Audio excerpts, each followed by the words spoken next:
Launching an app is easier than ever today.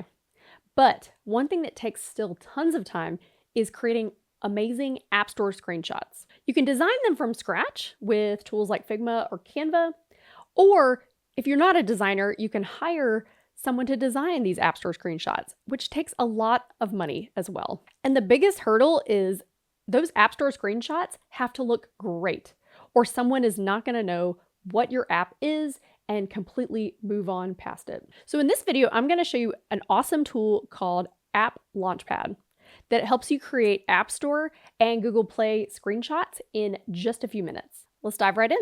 So I have AppLaunchpad open, and if I scroll on the homepage, you can see there are tons of templates available in here. There's actually over 1,000 templates in this product. So you don't need to start from scratch to create great app screenshots.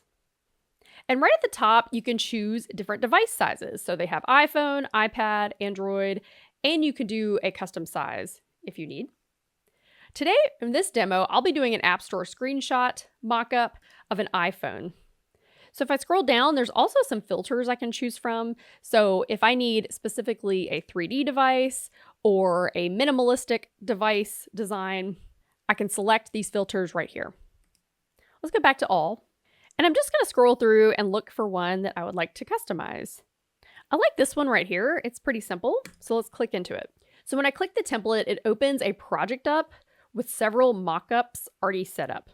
So all I have to do is upload my screenshots and drop them into this template. So let's do that now. So for this demo, we'll be using the Fit Body app. So now here are a whole bunch of screenshots that I'll be using for our demo today. Back over to AppLaunchpad, I'm going to Uploads. I'm going to click Upload and upload all of my screenshots. So now that I've uploaded my screenshots, I'm going into the mockups and I'm going to click on a mockup. So we'll start with this first screen. And I'm going to choose the screenshot that I'd like to put here. And with one click, it immediately replaces the screenshot here. So I'm going to go ahead and do that for each of the screens.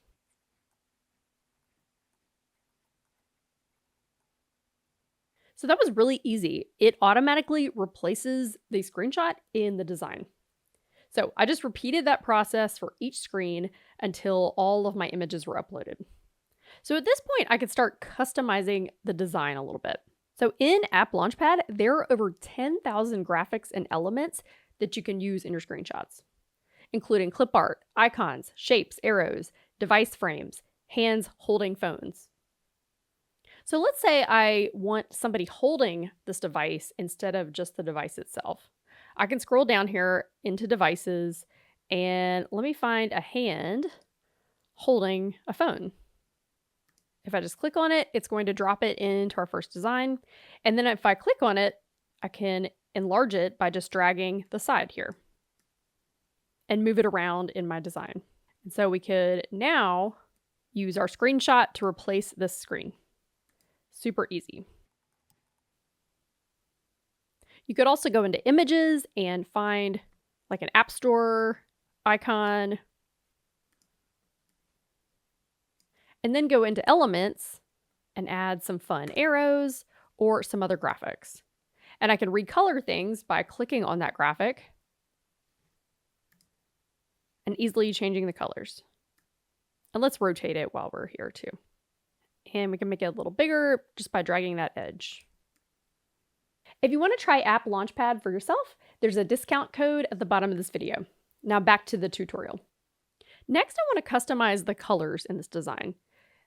Our app colors have purple and this green color, so I want to make sure to bring that into some of our background elements. If I go back to Figma, I'm going to the colors in my design, and I'm going to copy the hex code. You can get a hex code by clicking on a color, going to the fill, and then selecting it from here. I also have the hex code listed here in my design system. I'm just going to copy that hex code of that lime green. For this first design, let's go to the background and then click on this little bar up here and you can put in your custom hex code. We're going to have to change our text color too because you can't see it now. It's really easy to change your colors. Let's go get a few more of our colors from Figma. I also want this deep purple. So I'm going to select my hex code, go back to AppLaunchpad. We can also do some gradients. So if you'll notice in my Figma file, I have a light purple and a dark purple. So I might want to do a gradient between the two. Let me grab my light purple hex code. And instead of this just being a solid background, I'm going to select the background. And in the background tab, we're going to go to gradient. I'm going to click on this top color and put in our lighter hex code. Okay, so now this is going from darker color to lighter color. And you can change the angle of this gradient as well, like left to right. Yeah, that's kind of nice. So I'm going to go update the colors of my other screenshots as well.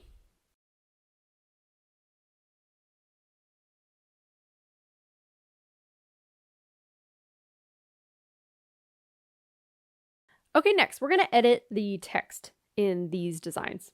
We can adjust the font family, alignment, the size, and the color of the fonts in these. If I select the text box, go to font family, we can search for fonts. And I'm just going to make our text a little smaller. And let's change the text as well. We need to update the color. So I'm going to change this text to black. And I'm going to go change all of our fonts to Poppins and delete this secondary font that it has.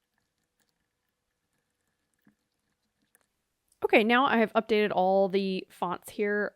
I'm going to keep these for now, but you could also update the fonts in the badges, but I think these are kind of cool. So another really cool feature of this product is that you can translate the screenshots into other languages. So all this text here, we might need this in Spanish, for instance. There is a feature to translate this text very easily. So to get to the translation part, you just click off of the design, go to text. You can also add text boxes here, or you can translate to a language. So I'm going to choose Spanish and say translate. And it automatically translated all my screenshots into Spanish. You can see a couple things don't fit anymore, so I may have to go adjust the design slightly. But you can do the same for tons of languages in here. So this makes it a lot easier to prepare screenshots for international App Store listings. So I'm going to undo that. So I'm going to do a few more customizations before we export. I like this little arrow, but it's a little hard to see. So I'm going to make it black, and I'm going to copy it into a few of my other designs. It's also a good idea to name your project. So fitness app. So now I'm going to go export my screenshots. To export, just go to the top and click download. And I'm going to download as a JPEG. So instead of downloading each screen individually, it generates a zip file containing all your images in one folder. So here's my zip file of the fitness app screenshots. So if I double click it, I can open that folder, and here are my images. And they look great. So now if I go back to the home page, I can also show you how we can create screenshots from scratch. So right from the home screen, there's a start from scratch option. So if I click that, it creates just generic screenshots for me to update. So from here, you can add device mockups, you can add elements, add your iPhone mockups, select my device, and it can easily add screenshots into each of these. And from here, you could customize colors, text, and the layout. You can also choose from some preset color palettes. So if you click on the background and click color palettes, you can see tons of color palettes. We could easily select colors out of these palettes. And everything is automatically saved to the cloud as you're working. So you can leave and return to your project later without worry that it will be deleted. Okay, so that's how you use AppLaunchpad. If you want to try AppLaunchpad for yourself, check out the description below for a discount code. If you like this tutorial, hit the thumbs up and leave a comment below, and subscribe to Cry Studio for more graphic design tips and tutorials. Thanks so much.